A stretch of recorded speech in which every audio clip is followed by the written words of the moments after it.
জুলাই বিপ্লবের মাধ্যমে আওয়ামী লীগ সরকারের পতন হলো। অনেক বড় মাপের একটা বিপ্লব হলো, অনেক মানুষ হতাহত হলো। কিন্তু আসলে বিপ্লবটা কির জন্য হয়েছিল? আসলে একটু ফ্ল্যাশব্যাকে জানতো কি লক্ষ্য ছিল, কি উদ্দেশ্য ছিল, এবং কারা আসলে এই বিপ্লবে অংশগ্রহণ করেছিল এবং কারা শুরু করেছিল এই বিপ্লবটা? ছাত্র জনতার বিপ্লব বলা হয়, ছাত্র জনতার বিপ্লব। হ্যাঁ, ছাত্র জনতা অংশগ্রহণ করেছিল, কিন্তু শুরুটা করেছিল কারা মনে আছে আপনাদের? ছাত্ররা শুরু করেনি আর জনতা শুরু করেনি। বিপ্লবটা শুরু করেছিল একটা শ্রেণীর কিছু যুবক, যারাই এটা শুরু করেছিল। এরা কারা? এরা হচ্ছে যারা সদ্য পড়াশুনো শেষ করেছে, বিশেষ করে বেকার, যারা সরকারি চাকরির পিছনে ছুটছে, যাদের কোটা সমস্যা হয়ে দাঁড়াচ্ছে সরকারি চাকরি পাওয়ার জন্য। জাস্ট এই একটা শ্রেণীর মানুষই কিন্তু এই আন্দোলনটা শুরু করেছিল। এটা ছাত্রদের আন্দোলন ছিল না। এরা ছাত্র পড়াশোনা করছে, inter first year, honours second year, first year কিংবা অনার্স মাস্টার্স পড়াশোনা করছে, তাদেরও না। কিন্তু এই আন্দোলনটা শুরু তারা করে না। আন্দোলনটা শুরু করছে সদ্য লেখাপড়া শেষ করা চাকরি প্রত্যাশী কিছু বেকার, তারাই আন্দোলনটা শুরু করেছিল। পরবর্তীতে এখানে ছাত্ররা সংহতি জানিয়েছে কিংবা ছাত্ররা এতে অংশগ্রহণ করেছে। পরবর্তীতে এটা সাধারণ জনগণ এতে অংশগ্রহণ করেছে, সমর্থন দিয়েছে। ব্যাপক বিভিন্ন শ্রেণী পেশার মানুষ এতে অংশগ্রহণ করেছে, সমর্থন দিয়েছে।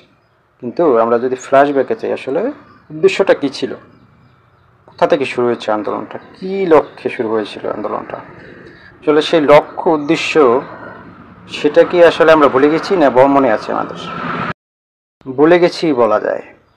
কারণ যদি আমরা মনে রাখতাম, তাহলে এই সরকার এবং এই বিপ্লবের মধ্য দিয়ে যে সংগঠন তৈরি হয়েছে তাদেরও মেইন উদ্দেশ্য, মেইন ফোকাস থাকতো, দিনের 24 ঘন্টার 20 ঘন্টা চিন্তাভাবনা থাকতো এই লোকগুলো নিয়ে, যাদের নেতৃত্বে কিংবা যাদের এই নিয়েই মূলত এই আন্দোলনটা শুরু হয়েছে, কিংবা যারাই মূলত এই আন্দোলনটা শুরু করেছে। সেই চাকরি প্রত্যাশী যে একটা বেকার গোষ্ঠী, যারা শিক্ষিত বেকার, যারা চাকরির পিছনে ছুটতে ছুটতে যারা হয়রান ছিল, যাদের উপরে কোটার একটা বড় সমস্যা হয়ে দাঁড়িয়েছিল, সেই মানুষগুলোর কথাই কিন্তু এই বিপ্লবের মধ্যে দিয়ে যে সংগঠনগুলো তৈরি হয়েছে এবং যে সরকার এসেছে, তাদের নিয়ে সবচেয়ে বেশি মাথা ঘামানো উচিত ছিল, যদি আপনি দাবি করেন যে এই বিপ্লব আসলে এখন পর্যন্ত টিকে আছে কিংবা সঠিক পথে এখন পর্যন্ত বিপ্লবের চেতনাটা আছে। কিন্তু সেটার বাস্তবায়ন দেখতে পাচ্ছি না। তার মানে বিপ্লব মরে গেছে, বিপ্লবের চেতনা মরে গেছে। বিপ্লবের নামে এই গোষ্ঠীটার ইমোশনটাকে ইউজ করে একটা বিপ্লব হয়েছে। তারপর বিপ্লব হওয়ার পর যে যার স্বার্থ নিয়ে ব্যস্ত হয়ে পড়েছে।